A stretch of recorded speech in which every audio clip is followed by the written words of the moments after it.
Good morning. I'm Harley Schlanger from the LaRouche Organization with your daily update for February 23rd, 2022. As I'm speaking to you this morning, there's still time to avoid a war in Europe. The time is slipping away, especially as the West is reacting in an absolutely insane fashion to the moves that were taken by Russia's President Putin. And I'll explain that in a moment. But what's important to note is the barrage of lies in the media is designed to blind you to the reality, which is that this is a war that's chosen to be fought by the West, and that the Russians were engaged in diplomacy to stop it. They drafted new treaties to try to prevent this from heading to war. They insisted that these treaties must take into consideration security guarantees for Russia, especially given the long road of broken promises from NATO and the United States. Instead of listening, as Colonel Douglas Macgregor said in a very interesting article published yesterday, he said the West has been deaf to the Russian complaints, which are not new but have gone on for years. And he points out in an article that Putin's demands for new treaty agreements are just, and they do represent Russian interests and also the interests of the United States. So there are voices out there telling you the truth, but they're not in the U.S. media, they're not in Western politicians, they're not in the Congress, and they're certainly not from the White House or the British government. Now, therefore, you can't rely on the media.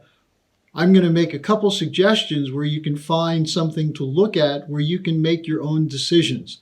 One would be to look at the Putin speech when he announced that they were granting independence or recognizing the independence of the Donetsk and Luhansk People's Republics.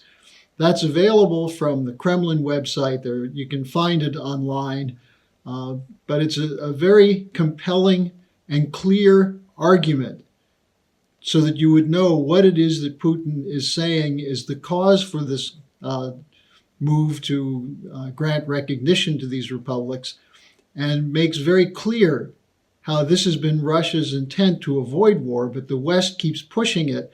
For what reason? To destroy Russia. And once you listen to his argumentation and then look at what's being done, you'll see he's absolutely right. The intent was never to defend the legitimacy of the Ukrainian sovereignty or democracy, because it doesn't exist. But it's designed to attack and destroy Russia for the same reason people like Soros support regime change in Russia. The National Endowment for Democracy, the British intelligence services, U.S. intelligence services are engaged in an attack on the people and government of Russia. Now, Biden announced yesterday new sanctions, cut off Russian access to finances, and especially 2 banks will be cut off. They're going to move for more sanctions to prevent Russia perhaps from being able to engage in any kind of economic trade and financial resources, loans, cut off Russia completely. At the same time, they announced the shutdown of the Nord Stream 2. The German Chancellor Scholz showed that he's not independent of NATO and Wall Street and the City of London, because he joined in on the boycott, the shutdown of Nord Stream 2. And meanwhile, oil is now at nearly $100 a barrel and going up. Now, one other thing you can look at is an article in Foreign Policy in the February 17th issue, which is titled, "If Russia Invades Ukraine, Sanction China." As we've been pointing out, it's the Russian-China agreement, which is a very sensible Eurasian economic proposal. That's what's behind the attacks on Russia and China. That as the West and Western economies are cratering, are collapsing, the physical economy is disintegrating, the wall of money policy to bail out the bankrupt speculators has bankrupted the real economy. Meanwhile, Russia and China are investing in real physical goods production, major new infrastructures, new science and technology. They're about to leap ahead because of the idiocy of policies such as the Great Reset and the Green New Deal. And so the idea is go after them and crush them to prevent them from offering a new financial architecture or a new security architecture. That's the policy from the West. No security for Russia and China, no financial support for Russia and China. Instead, arms buildup, wars, and regime change. Now, the second video I'm going to call your attention to is a speech given at the Schiller Conference on February 19th by Natalia Vitrenko, who's a heroic woman, an economist, a political leader, the chairman of the Progressive Socialist Party of Ukraine, a member of the Parliament of Ukraine from 1995 to 2002, a former presidential candidate who got, I believe, 11% of the vote in her presidential campaign. But she and her party have been targeted for harassment, threats, including assassination threats, coming from the supposed democratic government of Ukraine. Now, she has gone before international bodies to repeatedly press the case for not accepting the existing government of Ukraine. And for example, on January 19th, she issued an open letter to world leaders. And in it, the title is Stop Supplying Weapons and Using Political Blackmail to Incite Ukraine to War with Russia. And there's been over $5 billion poured in weapons poured into Ukraine, mostly loans. And this, this is building up a war machine. For what reason? Now, she points out that let me just go away from her for a second to one thing you should know. The National Endowment for Democracy, which was involved in the $5 billion that was given to Ukraine over 20 years to build up an opposition in Ukraine against Russia. The NED is continuing to pour money in, at least $22.4 million since 2014. For what?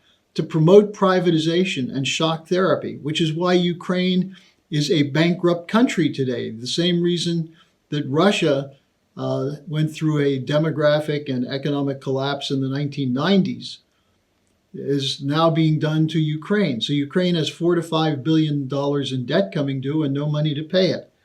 And secondly, to build up pro-US, anti-Russian parties. The National Endowment for Democracy president, Karl Gershman, said, Ukraine is the biggest prize in Europe. And that's where the money is going, to incite the Ukrainians against the Russians. Now, just a couple of examples of things that the government has done. Strana.ua, the largest opposition publication in Ukraine, was shut down in August 2021. Sanctions were carried out against 8 Russian language news groups, not even necessarily pro-Russian, but Russian language. And the U.S. Embassy issued a statement saying the U.S. supports these moves, quote, to counter Russia's malign influence, unquote, and to defend Ukraine's, quote, sovereignty and territorial integrity, unquote, and prevent deployment of, quote, disinformation. So the U.S. is supporting the crackdown against democracy in Ukraine, even while idiots like Ursula von der Leyen, the president of the European Commission, is coming out saying that it's the Russians who are shutting down democracy. No, it's the Ukrainians who are doing that. They jailed an opposition leader, Viktor Medvedchuk, the head of the opposition Platform for Life Party, in May 2021. Now, Natalia Vitrenko spoke at the Schiller Institute conference on February 19th. Her speech there'll be a link to her speech in the description box of this video. It's about a 14-minute speech. If you want to learn something about Ukraine so you can speak to your friends about it, watch this video and circulate it, because you'll see a true patriot of Ukraine, but also one who is committed to a world of sovereign nation states where her country is not a tool being used against Russia. Among the points she makes is that she warned in 2014, at the time of the Maidan coup, the regime change, she warned that this brought to power Nazis and Russophobes. This was a speech that she gave to the European Union Parliament. It's well known that neo-Nazis and anti-Russians were at the core of the regime change coup. It's known to the officials, but it never gets into the media because they suppress that. She pointed out that there has been $2.7 billion in lethal weaponry allocated by the United States to Ukraine in the recent months, and that this is designed to instigate Ukraine to go to war against Russia. She calls it a militaristic psychosis that's taken over in Ukraine. Over $5 billion in new weapons, including from the US, the UK, Canada, and Poland, based on loans, which means in addition to the $4 to $5 billion that Ukraine cannot pay now on its foreign debt, they're taking on another $5 billion. For what? To be able to launch attacks into the Donbass, which Putin has acted to try to head off. She describes the people of Ukraine as cannon fodder, facing further economic collapse through flight capital, currency collapse, inflation. And she identified several priorities to resolve the crisis. 1, carry out denazification. 2, non-bloc status for Ukraine, that is neutrality not as a member of NATO. And 3, to support economic cooperation between East and West, the Russia-China Eurasian policy plus Western Europe, and including the United States. So I would urge people to watch this video. You'll hear an impassioned patriot talking about defending her nation from its use as a weapon for World War III. I'll be back tomorrow. I think it's so crucial that people become a part of the movement to counter the lies and the propaganda coming from the White House, from the Defense Department, from the Congress, both parties in the Congress, and especially the media. You can become part of that. You can join the Schiller Institute. You can circulate our videos, circulate this video, make comments on the YouTube site or wherever you find the video, and share it widely as you can. So thanks for joining me today. I'll see you again tomorrow.